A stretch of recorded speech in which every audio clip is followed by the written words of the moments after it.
Hello everyone and welcome back to my YouTube channel with another useful and informative video. So guys, in this video I'm going to show you how to fix hotspot grayed out issue on any iPhone. So guys, if you're also facing this issue here, I will show you how can you fix it. So guys, for that you have to simply watch this video till the end. So guys, as you can see, this my hotspot is not working right now, and here I will fix it. So guys, basically when your personal hotspot is grayed out on your iPhone, it usually means there is a glitch with your network settings, a missing APN, or an issue with your carrier's data plan. So guys, if you're facing an issue from one of these, then you have to simply watch this video till the end to fix it. So guys, the very first solution for this problem is that you have to simply check your internet or network settings. So guys, for that you have to simply open settings and then go to general and then go to software update and update your software to the latest version.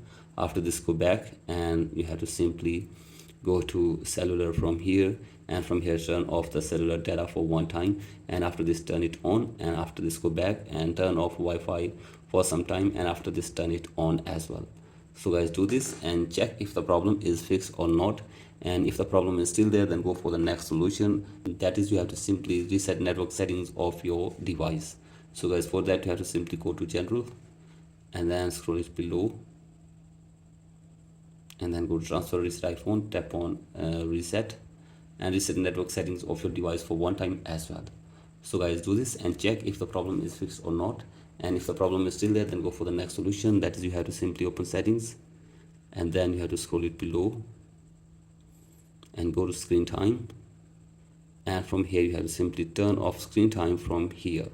So guys, simply turn it off, and after this check if the problem is fixed or not, and if the problem is still there, then go for the next solution. That is, you have to simply restart your device for one time. So guys, for that, press and release the volume up button and then down, and keep holding the power button until your device restarts.